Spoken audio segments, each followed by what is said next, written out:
From the Library of Congress in Washington, D.C. Hi, everyone. Glad to see you all out tonight. Come on, get a seat, everyone.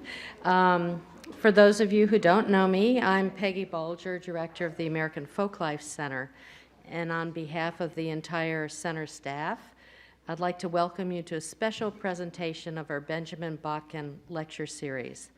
And the Botkin Lecture Series provides a platform for us to bring in professional folklorists and ethnographers working both in the academy and in the public sector to present their findings from ongoing research. And it's been a wonderful series. We also record these series, as you can see, for the collections. And this is something that's kind of a acquisitions project in the making, if you will. We're trying to complement our concert series that's been going on for many years to be able to have these lectures from scholars available for many years to come here at the library. Today, I have the honor to introduce Dr. Norma Cantu, who is a professor of English at the University of Texas, San Antonio. She's also a fiction writer and a poet. Many of you may not know that. I see a lot of folklorists in the crowd. And of course, we all know her as a folklorist. She edits the book series Rio Grande, Rio Bravo, Borderlands Culture and Tradition for Texas A&M University Press. And she's the author of the award-winning Canicula Snapshots of a Girlhood on La Frontera. She's also co-editor of Chicana Traditions, Continuity and Change. And she's currently, when she's not here lecturing to us, she's finishing 2 novels at once, Cabanuelas and Champu, or Hair Matters. And she's also preparing an ethnography of the Matachines de la Santa Cruz, a religious dance drama from Laredo, Texas. And Norma's from Laredo originally. Today, Norma will be discussing another aspect of her research, namely her work on coming-of-age celebrations for young women in Latina communities. And I know when I was a folklorist in Florida, I first went to Miami, and one of my first field experiences was to attend a Cuban quinceanera, and I was just blown away. I was stunned for days. But it's very special to have Norma give this lecture too, because it gives us the opportunity, and many of us are on the board of the American Folklife Center, but we want to thank her for 8 years of service on the Board of Trustees of the American Folklife Center.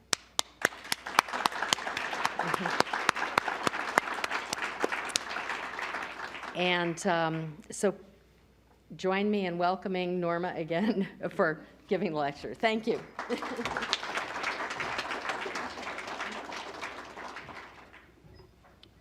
Thank you, Peggy. Muy buenas tardes. Good evening. It really is a pleasure to be here and to see so many friends out there in the audience, even an ex-student from Laredo, from San Antonio, sorry.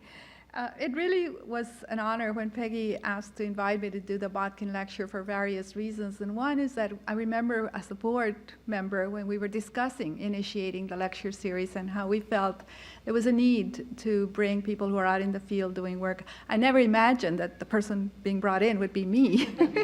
So it really is special. And I also want to thank the staff who helped me with the technical stuff to get the PowerPoint up right now, but also in the process, Tia and Steve for getting the flyer out and everything else.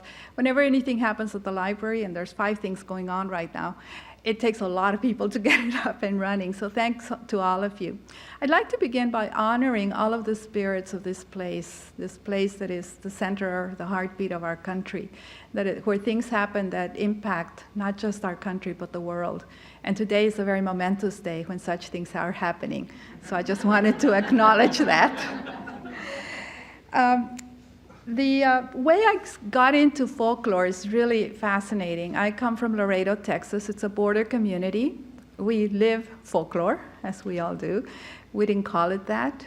And I went to my very first folklore meeting of the Texas Folklore Society as an undergraduate to help a professor who asked if I would help. I didn't know what to expect. It was a shock. It was like this is in the early 70s, it was like a hootenanny kind of experience. But it hooked me. I didn't know people could study such things. I didn't know you could make a career out of doing things like that. And so I started collecting and working in 1975.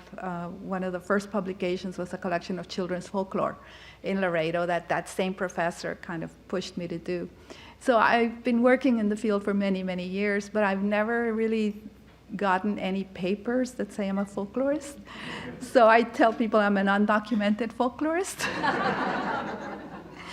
But as a graduate student, my Ph.D. dissertation was on a folk play, a pastorela. So I've always kept that there. And this work that I'm presenting tonight has been an ongoing project, gets pushed from the back burner to the front repeatedly as I'm doing other things like writing novels and grading papers and everything else.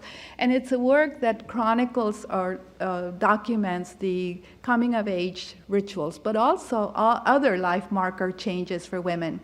And currently I'm also going to baby showers and wedding showers and looking at other ways that women celebrate and mark different stages of their lives. So today is the quinceañera that I'm talking about. I want to define the term because it's a word that in many communities, non-Chicano communities, it's not used. They use 15 años, mis 15, or el 15. We use quinceañera, and it's a noun. It both refers to the celebration itself, but also to the young woman being honored. And this, the images are going to be off, but here's some more key terms. The chambelán is the honoree's escort. There he is. And usually the young woman selects a family member, a cousin or an older brother, or maybe a good friend, not necessarily a boyfriend. I'm not sure why, except maybe the parents don't really look favorably on that, because it looks too much like a wedding otherwise. And there's always that taboo. They don't want the celebration to be like a wedding. The damas are the young women who accompany the honoree, can be anywhere up to 14, so that you have with the honoree 15, or fewer. And the bottom picture has, I think, fewer than 14, because the young woman said that she didn't want to do that. She only wanted her very close friends, and there were like 12. When I had, one of the traditional things that happens is for 15. One of the more recent transformations of the tradition is the 50th birthday party for people turning 50. And when I had my quinceañera, I had 49 madrinas. Actually, I had 52 because three people kept saying they wanted to be on there, so I added them. But it was kind of playing with that tradition, and I wasn't the first. There were other women doing it, so I just kind of jumped on the bandwagon as a scholar studying the tradition and being a participant in one. I wanted to kind of push and see what I could do. The origin is debatable. We have all kinds of different traditions that we think it comes from, mostly European. Court presentations, cotillions, coming out parties. And the reason it's 15 is in Mexico during the colonial period, and even up through contemporary times, the age of 15 is when the young woman was considered of age to be married. That was a legal age for marriage, and so that's why you use 15. The other, I think, really important is the indigenous origin. And coming of age rituals exist in almost all cultures in one way or another. When my students tell me, oh, but we don't have that, my non-Hispanic students, I say, well, you have high school proms, don't you? And in a way, they are rituals of coming of age. We also have initiation rites, and there's a yaqui ceremony that my friend Inés Talamantes studies, and it's a coming of age ceremony that occurs at the onset of menses. So there are rituals that are kind of combined, and so that one is younger. Usually the young women are 11, 12, or even younger whenever it happens, and it's a celebration. It's a women-only celebration. So the quinceañera is not necessarily a women-only celebration. It includes men, and in fact, one of the most recent transformations, aside from the cincuentañera, is that boys are now having cincuentañeros as well.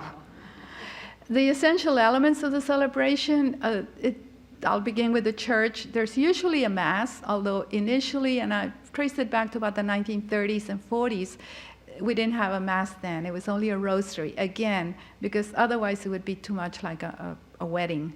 And then there's a religious medal. The most recent celebration I attended, this was a couple of weeks ago, it was not a mass, but it was a Catholic service, and the priest came from St. Edward's University in Austin to San Antonio to a German dance hall where the celebration was held, and he read the regular liturgy. He would have read at a mass, but he of course adapted it, and the young woman also read a prayer, and you'll see that later. The madrina of the religious medal, there's a sponsor. In this case, it's my sister, Marisela, who is the sponsor for my niece, her niece as well, Clarisa. And the religious medal is usually of the Virgen de Guadalupe. And there's a very special bond that exists with the Virgen of Guadalupe in Chicano communities, and it gets translated in this ritual in three ways. One is the medal. Another is usually at the church, the young woman offers some flowers to the Virgen. It's part of the ceremony.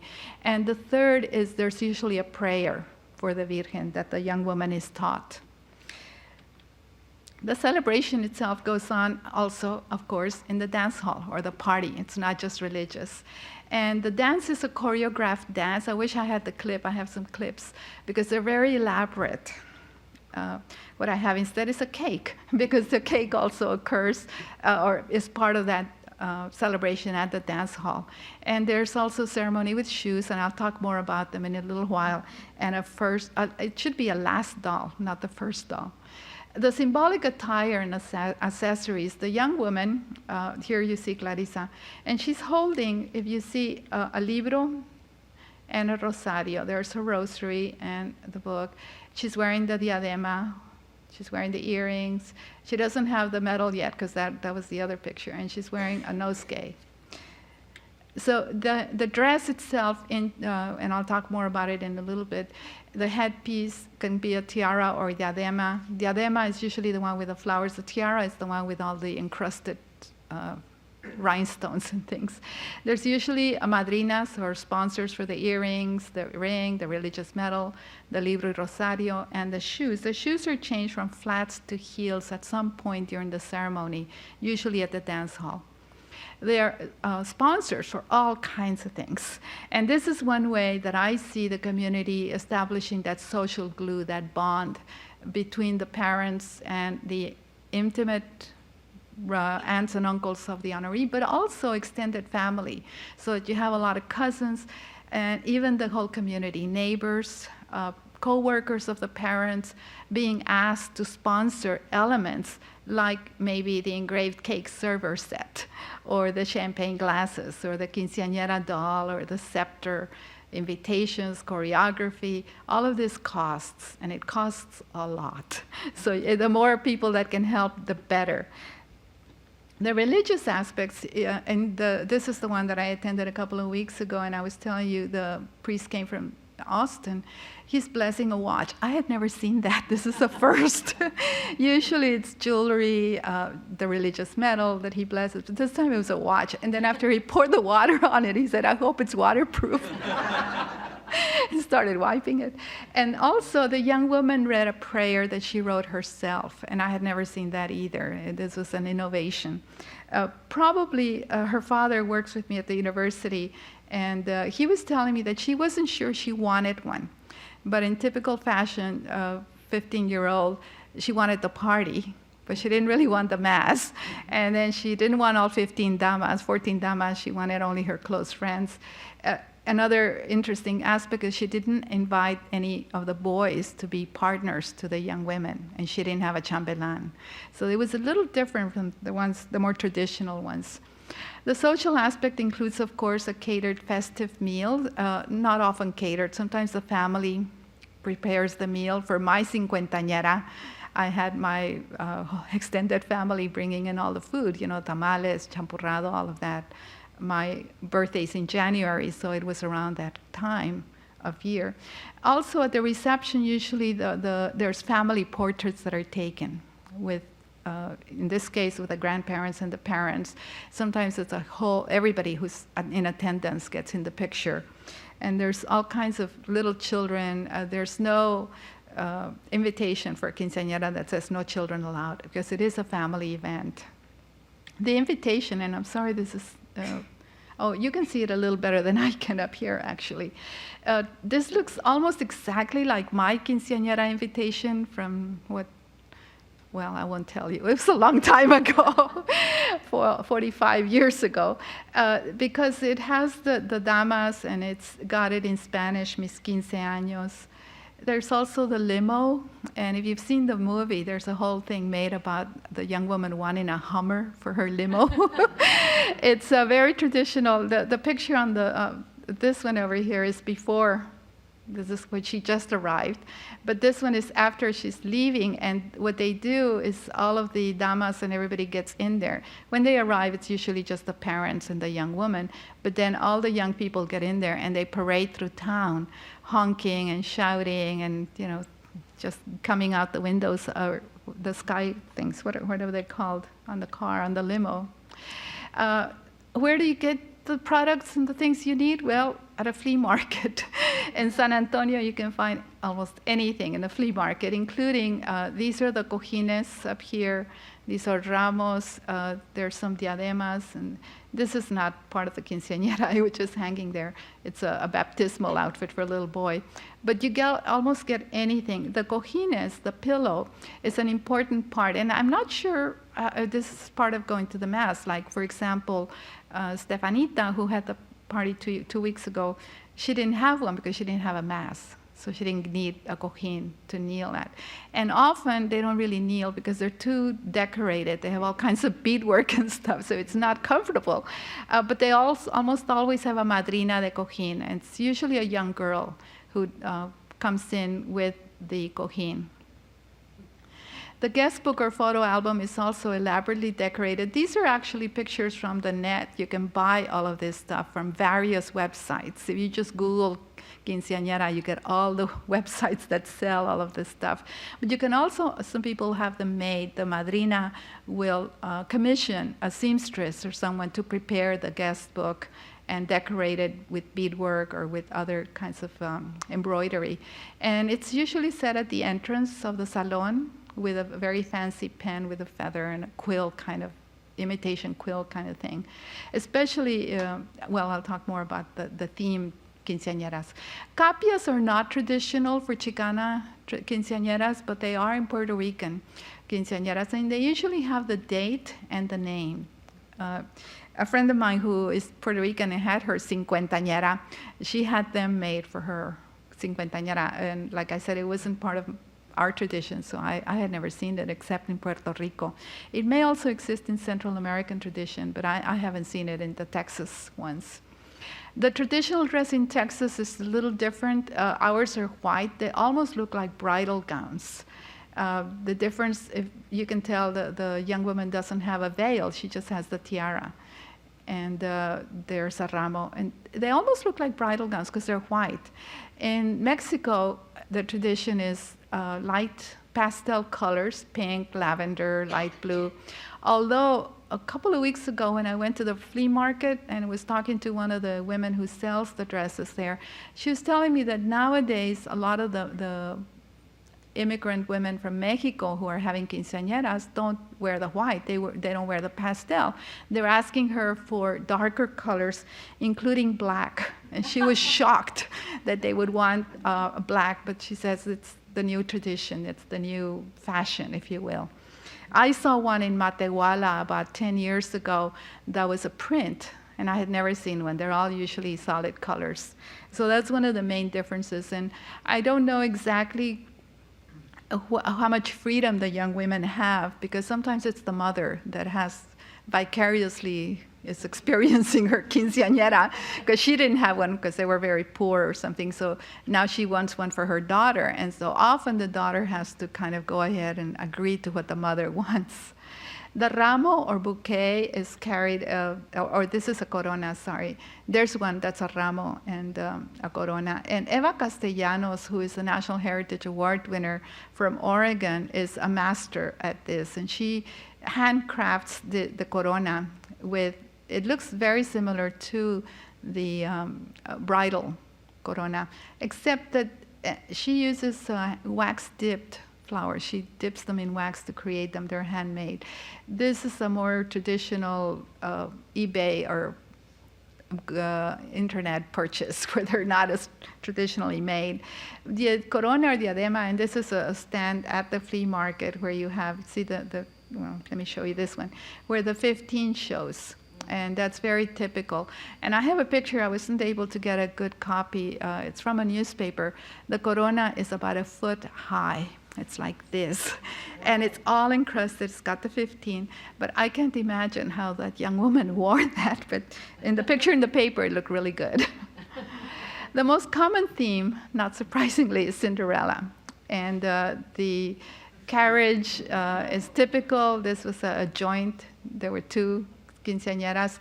Some churches are now asking all of the quinceañeras from that parish to get together and do it once a month. So they have 1 mass a month for all the birthday 15-year-olds for that 1 month.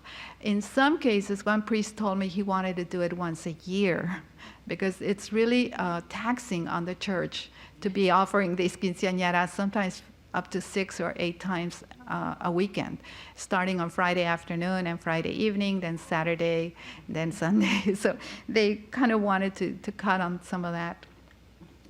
Going with the theme of the Cinderella, this is a table centerpiece.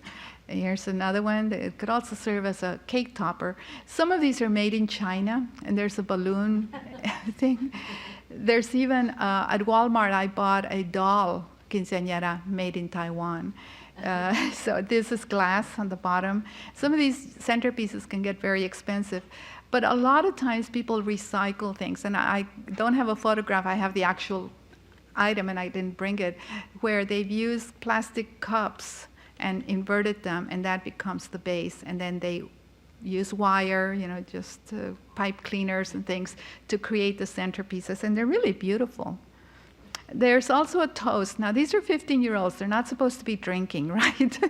So usually they have apple cider or some non-alcoholic bubbly stuff that they drink. There's a madrina or a padrino for the brindis, and that person is supposed to buy the cups.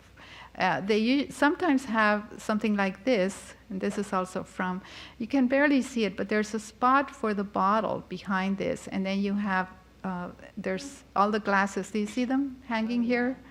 There's the stem, there's the bottom, and it's hanging upside down. And so you have for all the court. The damas and their chambelanes is called the court. And that's why I and other scholars think that it is a European origin, because many of the words, chamberlain, dama means lady, come from, the vocabulary comes from that court tradition in Europe. The brindis padrino often gets up there and toasts. This is my brother-in-law giving the toast for my niece. And everybody, the chambelanes and the damas, raise their cup and drink. But again, this was some kind of fake champagne. It wasn't alcoholic. The cake is another big important thing. And the madrina de cake, I have been a madrina because I go to these all the time. People ask me to be madrina. And usually, they won't ask me to be madrina de brindis, for example. Usually that's a couple or a man. But they'll ask me to be madrina de cake. That's a very typical one for a single woman to amadrinar. And the cake topper is a big important thing. How do you select it? It usually matches the dress in some way and the theme color. I haven't talked about, these are 2 kinds of cakes. One is a very fancy one with all the little dolls here, and it's got several tiers, and there's a fancy one up here. The dress here looks exactly like the one that the young woman was wearing. Well, this is a very plain cake, and you don't have the same. Another unusual thing is that the damas are wearing brown. It's not a pastel color. And so that was also unusual.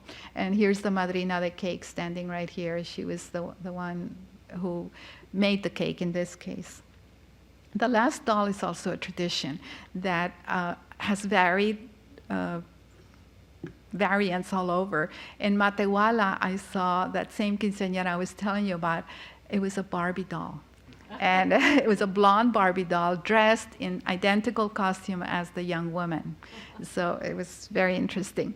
Usually you can, the people who create the dolls try to match the dress, but not often. These are things from the internet that you can just buy.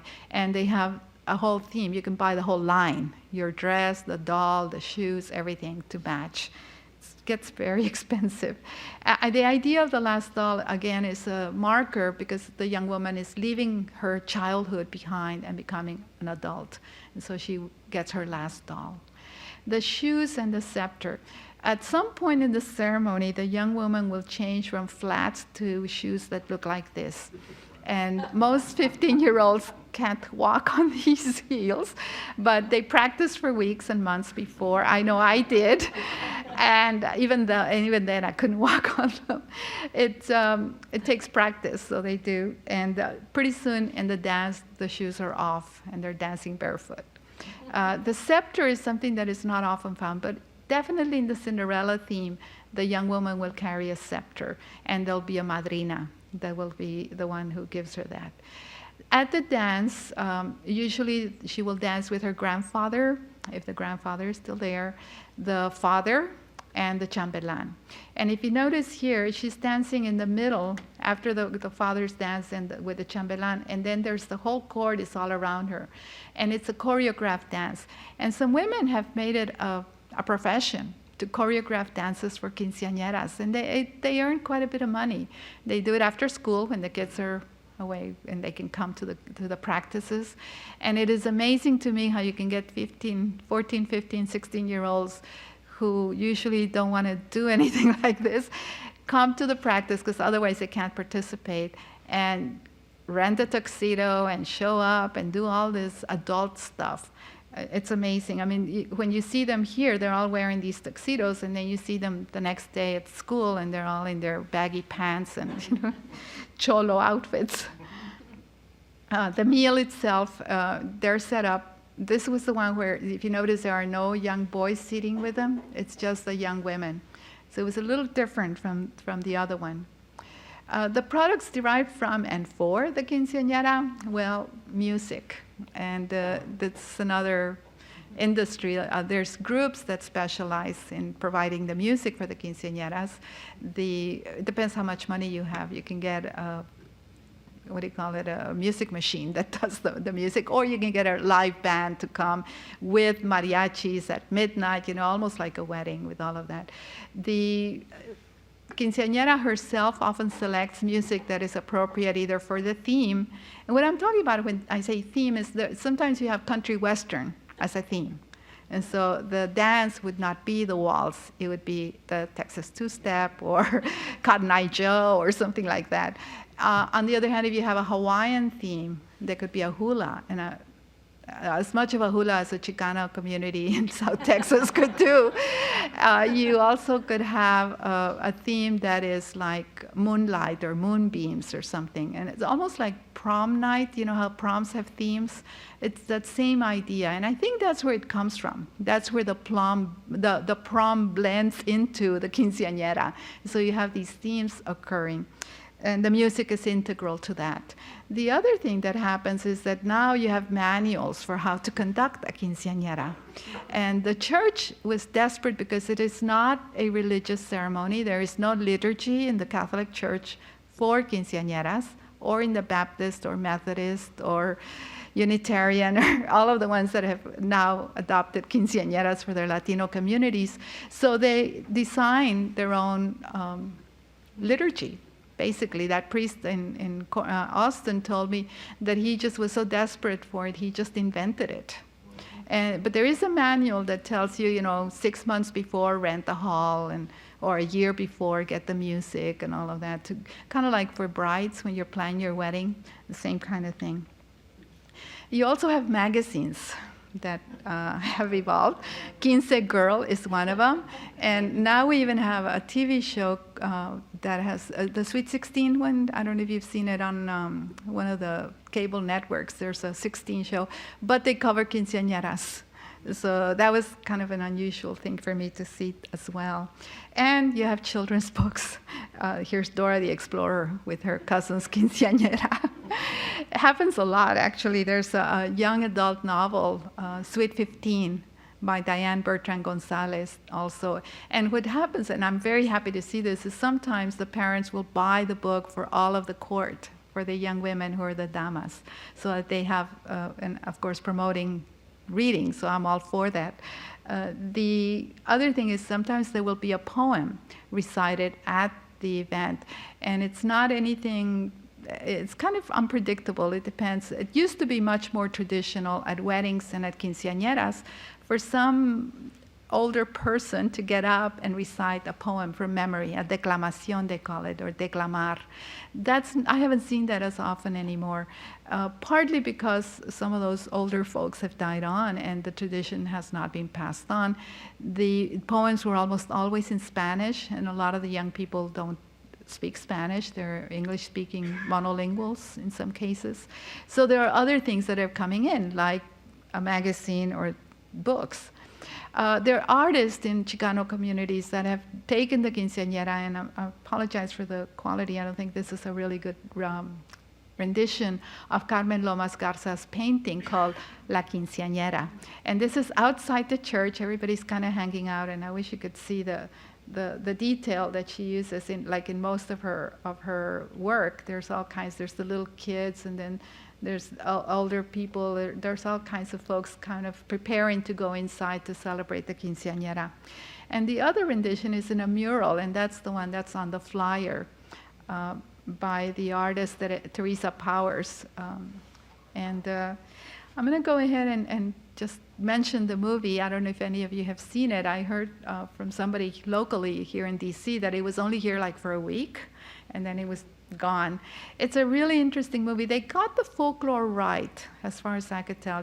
There's a place where somebody's choreographing the dance, and they're talking about who's. But I have some issues with some of the other content of the film. That was problematic for me. It takes place in Echo Park in California, and deals with the gentrification, urban removal of people and things. So it was really fascinating. If you haven't seen it, you might want to watch it and see what I'm talking about. What kind of conclusions do I draw? Well, it is a life marker ceremony between childhood and adulthood.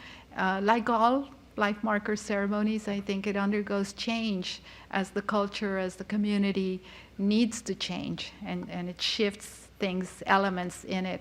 But it has a really strong role in the social group.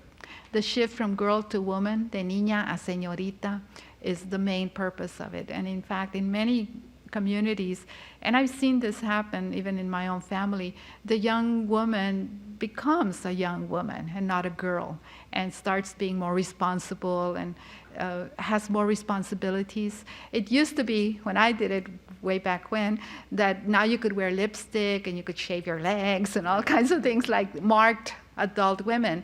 Now, of course, young women do that earlier, but there are still things that they perceive are allowable as you get past your quinceañera.